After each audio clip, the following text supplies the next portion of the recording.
Hello guys, it's Johnny time and welcome to another DeFi tutorial. Today we are starting a new series that is called Smart Contract and DeFi Hacks Case Studies, where we're gonna take every time a case where a big exploit, a big hack was happened in DeFi, in Web3, and we're gonna analyze it in depth, exactly what happened to the technical level. So if you are technicals, if you are not technicals, if you don't have background technical knowledge, it's also fun because we're gonna break it down step by step what happened in order for you to gain relevant, interesting knowledge about DeFi, security, blockchain, smart contracts, and all these kind of cool and interesting things.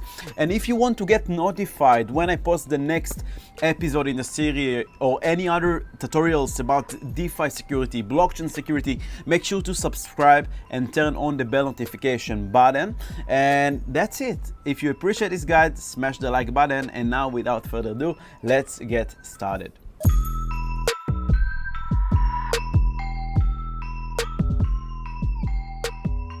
Alright, so in the first episode, we're gonna observe how $100 million has been stolen from the third largest bridge in DeFi. And probably you heard about it. I'm talking about the Harmony Bridge hack case study. And today we're gonna understand how it happened. But before, let's see what you're gonna learn today in this tutorial. First, you will understand what is bridge. If you're complete beginners, we'll explain what is bridge and how, of course, how it works. Then we'll talk about the Harmony Bridge, what kind of special things it has.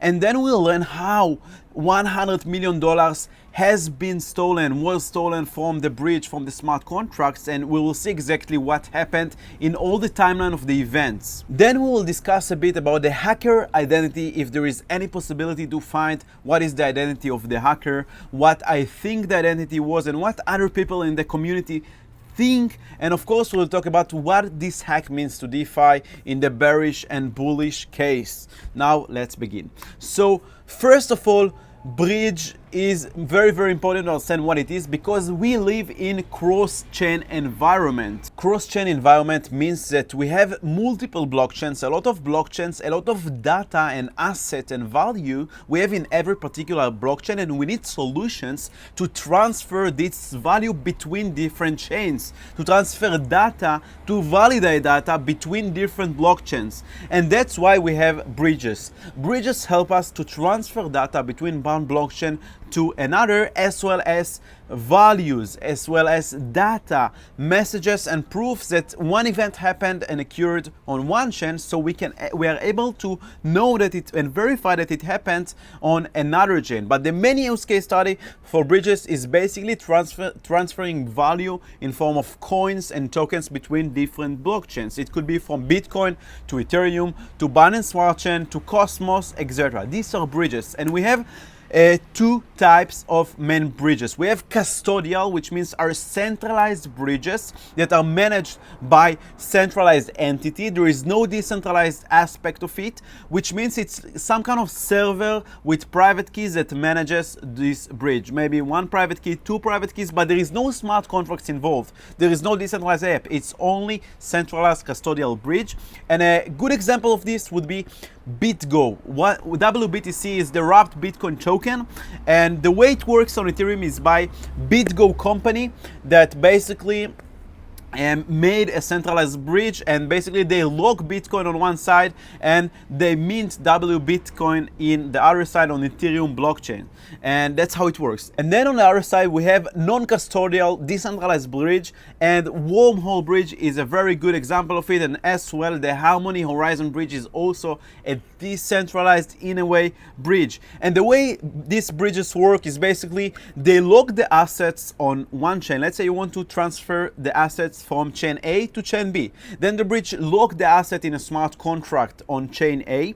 Then it mints the asset on chain B. For example, Bitcoin, you lock the asset on the Bitcoin blockchain in a wallet, and then you mint WBTC tokens. Then you can use the WBTC tokens in, for example, in a decentralized app. You can use it on Aave to lock it on Aave and then borrow against it, or maybe you can provide liquidity or swap it even with other tokens. So you use the Bitcoin in the DeFi space, and anytime you can redeem and claim back your original native Bitcoins in our examples, where you burn the minted WBTC tokens on the DeFi chain and then claim back those Bitcoin tokens. So this is exactly how bridges work. And let's learn about the Harmony bridge. So Harmony bridge is a bridge that's supposed to connect between Harmony to the Ethereum and the Binance Smart Chain. It's two blockchains. All of them are EVM chains. Ethereum is EVM, of course, Ethereum Virtual Machine.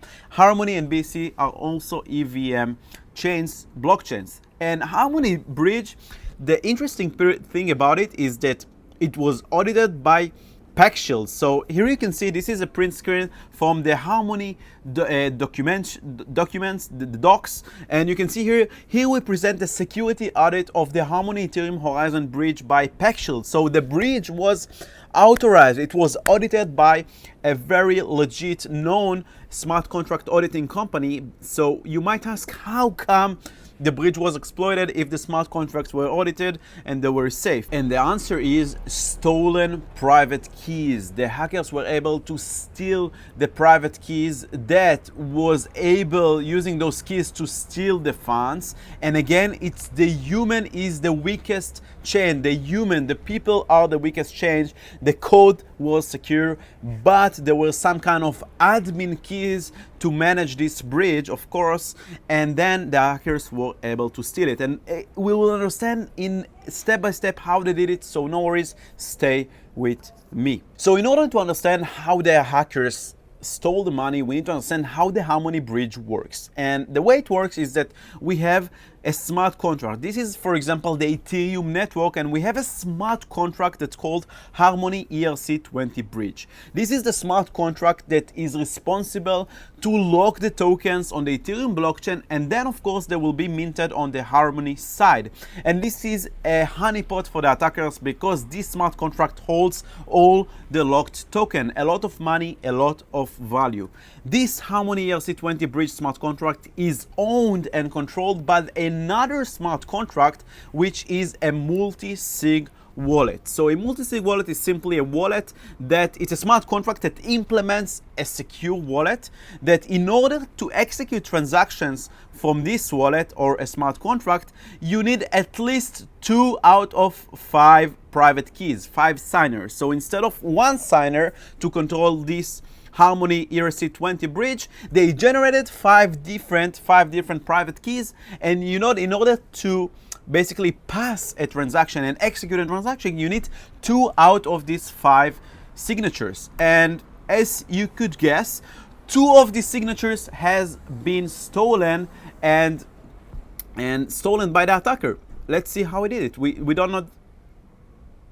And as you can guess, out of these 5 signatures were stolen, and the attacker got access to these kind of keys, and that's how he was eventually able to steal the funds. So this is the ERC20 bridge these days. You can see that it has around 250k US dollars in it. This is the exactly left side here, Harmony ERC20 bridge. This is a smart contract that is responsible to lock the funds and generate an event that can be trusted on the other chain to mint those tokens. So as you can see, it still has some tokens, Curve tokens, Dogen, and whatever, Matic, USDC, other tokens. This smart contract holds a lot of assets on the Ethereum blockchain. And if you go to the contract section and you read contract, you can see who is the wallet that controls this smart contract. You can see it literally on the blockchain. I will put all the links in the description below so you can check it out after. So this is the ERC20 bridge smart contract of Harmony, and by going to the contract, read contract, you can see who is the wallet that is the administrator, the manager of this smart contract. If you go to 0x71, this particular wallet, you will find out that there is another smart contract. This is then the smart contract like represented by a MultiSig wallet. This is the smart contract that is managing the bridge contract, and you can pass transactions and execute transactions using this MultiSig contract. And if you go to this MultiSig wallet contract, you go to the contract section and read contract, you can see the function get owners. Get owners will give you all the 5 signers that 2 out of these 5 can execute transaction on the MultiSig wallet, and this is exactly how it looks on chain. The links will be in the description. You can check them out anytime. And out of these 5 signature, 2 has been stolen.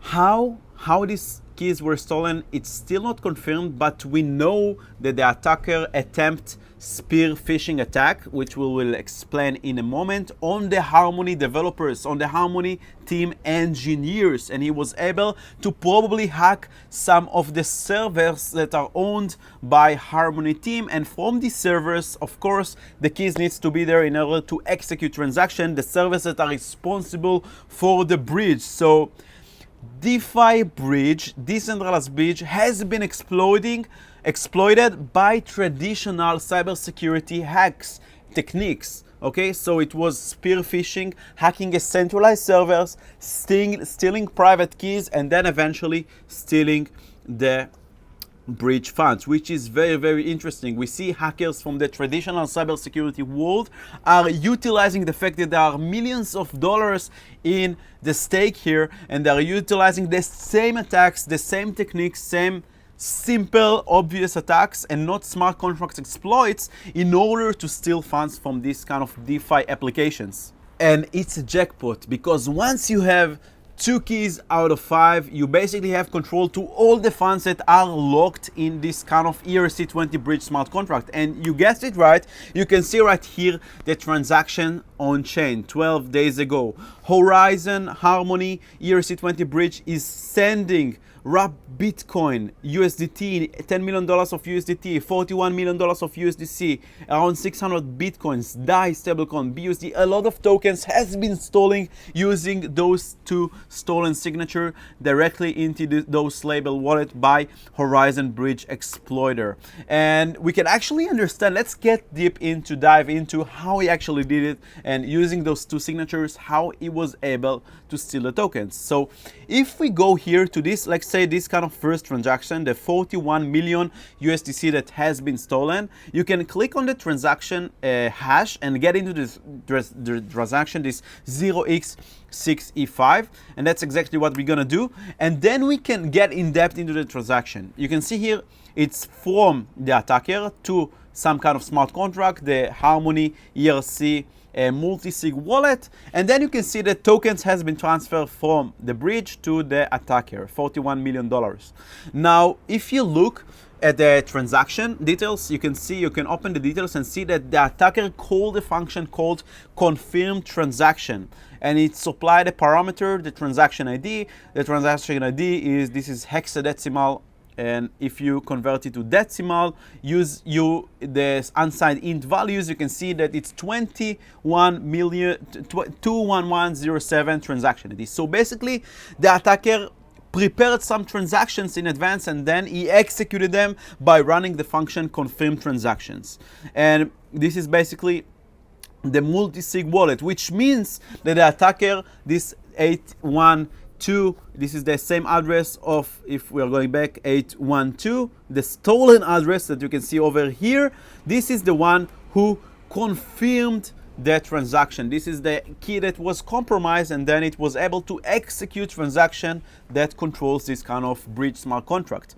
And if we go further, that we can see that several seconds before, in several blocks before, you can see how much is it, like 9 blocks before, the attacker submitted the transaction, prepared this kind of transaction to steal those kind of funds, and then he sent another transaction to confirm the execution of the previously submitted transaction to finally steal the funds. And right after, the Harmony team basically they went public on Twitter, on the blockchain, on Medium, everywhere, and they were transparent about it. So they told everyone that the smart contract has been exploited, the keys has been leaked, and now they submitted a bug bounty, which means they're basically telling the hacker, Mr. Hacker, could you please give back the funds? Out of the 100 million that you have stolen, you can keep 1 million. Okay, that's fine, keep 1 million, but bring back the funds, because these are all funds that belongs to innocent people that bridge funds from Ethereum to the Harmony chain. And this is how they posted it on the Twitter account. They commit 1 million bounty, contact us on this email or in this Ethereum address. There will be no criminal charges if you bring back the funds. If you send them back, we'll give you your bounty, $1 million. This is more than enough, and you're free to go. And after the attacker did not reply, they did what? They started communicating him on chain. They basically sent Ethereum transaction to the attacker address with this kind of value, this kind of text values. First, they said the Harmony team is interested in communicating and negotiating. Please reach out at blah blah blah to start a conversation. Communication can be anonymous, and he did not reply, so they sent this message. Our bounty is now raised to $10 million.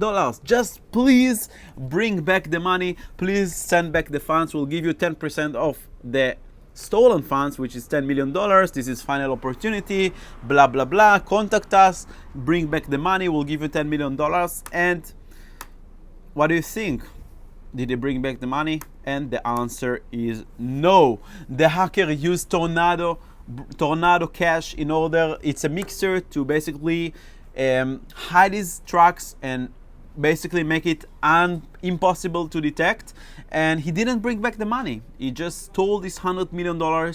He didn't care about the money. He didn't send it back. And yeah, that was his decision. This is black hat hackers. That's what they do. They are criminals. They steal money and they don't bring it back.